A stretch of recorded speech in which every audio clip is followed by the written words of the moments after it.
या महिन्यामध्ये लाडक्या बहिणीचं पैसे आलं नाही तर त्यामुळं देवाभाऊंना शोधत शोधत हा बायकांचा मोर्चा लय लांबपर्यंत चालला होता बरं का. पण देवाभाऊ काही सापडलं नाहीत बरं का. कोणाला सापडलं तर मला कॉन्टॅक्ट करा. तसं काही नाही, नाहीतर उगाच देवाभाऊ माझ्यावर नाराज व्हायचं आणि मला हप्ता यायचा नाही बरं का. तर इकडं सकाळी उठली, आंघोळ पांघोळ केली आणि रांगोळी काढाय घेतली बरं का.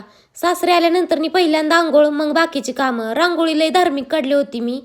त्यानंतर इकडं किचनमध्ये आली तर आजी सासू बघा पुरण वाटत होत्या बरं का. कॅमेरा चालू केला की लगेच सासूबाईंनी पदर बिदर डोक्यावरती घेतला बरं का. मला म्हणल्या थांब जरा, नंतर काढ व्हिडिओ. त्यानंतर इकडे स्वयंपाक केला तर आम्ही तिघींनी मिळून स्वयंपाक केलाय बरं का. एकीच्या जीवावर नव्हतं सोडलं. आणि इकडे मग संध्याकाळची तयारी. तर हे सगळं गौराई बघायसाठी चाललंय बरं का. आज हळदी कुंकाला बाया येतात त्या आणि गौराई बघायला. पण गौराई कमी बघायला जातात आणि डेकोरेशन कसं केलंय आणि तुझं किती चांगलं, माझं किती चांगलं, तू किती फराळ केलंय, मी किती फराळ केलंय, हेच उन्हा धुणं काढण्यात त्यांचा टायमिंग जातो बरं का. पण चालायचं आता. बायका आहेत शेवटी त्या. बायकांची खोडच असते, तुम्हाला तर माहिती आहे. त्याशिवाय नरड्याच्या खाली घास कसा उतरल. मग संध्याकाळी इकडे आम्ही पूजा केली बरं का. आम्हीच घेतली होती आज आरती. तर आजच्यासाठी एवढंच होतं बरं का.